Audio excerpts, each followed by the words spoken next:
आज जो सपा नेता इरफान अली साहब ने आपको समर्थन दिया है, इससे आप किस तरह से देखते हैं? निश्चित रूप से इरफान भाई का एहसान है और इस चुनाव में उसका लाभ मिलेगा। तो सवाल खत्म हो गए क्या? सवाल ही खत्म हो गए।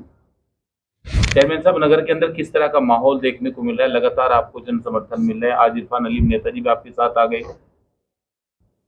देखिए, हर चुनाव में अलग तरह का माहौल होता है और यहाँ की जनता बहुत प्यार करती है, इसीलिए मुझे जीत भी मिलती है। इरफान भाई साथ आए हैं, इनका एहसान है, इनके साथियों का एहसान है। निश्चित रूप से इसका लाभ चुनाव में मिलेगा। सन 80 के दशक का भी आपने अपने बयान में याद दिलाई कि इस घर से मेरी पुरानी यादें हैं, पहले भी हमारे बड़े यहाँ पर आए थे। 89 में मेरे फादर ने चुनाव लड़ा था, तो उस चुनाव में मरहूम चचा नैयर कुरैशी साहब ने मेरे वालिद को यहाँ बुला करके इसी तरह समर्थन देने का ऐलान किया था।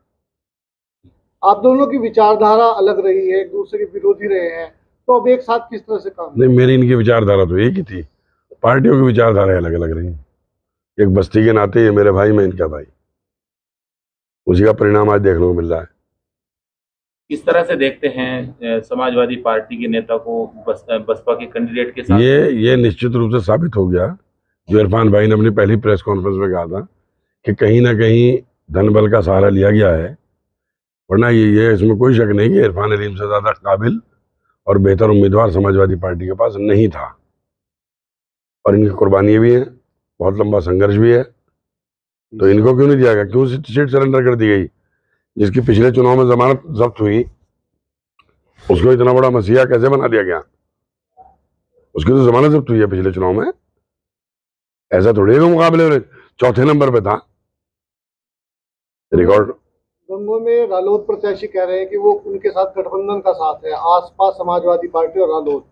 तो अब यहाँ दूसरी तरफ से समाजवादी नेता ने आपको वो कहा है, तो आप इसे किस तरह से देखते हैं?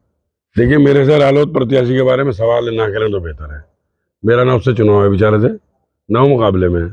मेरे से बात करें आप भाजपा के उम्मीदवार के बारे में, भाजपा के वहां जिससे मेरा चुनाव है। कई बार इरफान अली नेताजी ने अपने कुछ मुद्दे और कुछ वादे बताए, तो उस पर किस तरह के आप दोनों के बीच? देखिए, काम करने का एक सिस्टम होता है। इरफान भाई से बात हुई है मेरी, जिन मुद्दों को लेकर के अब तक इरफान भाई क्रिटिसाइज करते थे, आलोचना करते थे, अब कलम हाथ में लेके जब बैठाऊंगा कब समाधान निकालो।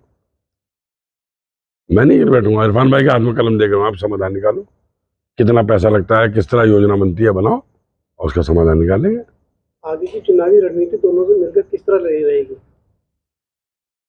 चुनाव तो देखिए 4-5 दिन तो चुनाव में सारे ही रह रहे हैं। भाई से भाई मिल गए, ताकत बन गई। हमारे चैनल के माध्यम से क्या गंगों की जनता से अपील करना चाहिए? मैं चैनल आप लोगों के माध्यम से सिर्फ ये कहना चाहूंगा कि देखिए, चुनाव स्पष्ट है कि मेरे और भाजपा के बीच में है, इसमें कहीं कोई संदेह नहीं है। और इसका सीधी सीधे जो मैं आपको मिसाल दूं कि हमारे जो ये वार्ड नंबर 1, 2, 3, 4, 5, मैं हमेशा जब भी चुनाव होता था इन 5 वार्डों में बहुत मोटी हार हारता था। इस बार मैं बसपा के सिंबल पे हूँ, शायद मेरी हार का मार्जिन कम हो जाए अगर बसपा का कैडर वोट मेरे साथ रहा, लेकिन वो इतना बड़ा लीड देते हैं।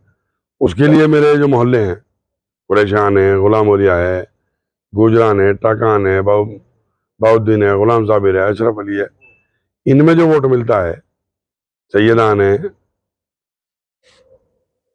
इन मोहल्लों में जो वोट मिलता है उससे मैं इस लीड को कवर करता हूँ। मेंबरों को लेकर किस तरह की रणनीति सामने रहेगी? दोनों के मेंबर जो लड़ रहे हैं चुनाव में, मेंबर लड़ा रहे हैं, क्या दिक्कत है? दोनों लड़ेंगे। कौन से मेंबर? जहाँ जहाँ वार्ड पे मेंबर लड़ रहे हैं, इरफान भाई ने पा रखे हैं, आपके भी है। चलो, इरफान भाई के मेंबर जो लड़ रहे हैं वो लड़ेंगे। बात तो चेयरमैन के समर्थन देने की बात है। अगर इरफान भाई ने को लड़ा रखा है तो फ्री फाइट हो जाएगी, क्या बात होगी? पिछले कई दिन से कयास लगाए जा रहे थे कि आप किसको समर्थन देंगे। आज अचानक ये फैसला कैसे लिया कि आप अपने प्रतिद्वंदी और विरोधी नुमान मसूद साहब के समर्थन में आ गए? मेरी पर्सनल तो इनसे कभी कोई विरोध नहीं रहा, लेकिन मैं 10 दिन से लगातार गंगोनगर की स्थिति के ऊपर, राजनीतिक स्थिति के ऊपर, हालात के ऊपर बड़े गौर किया और बड़ा विचार किया।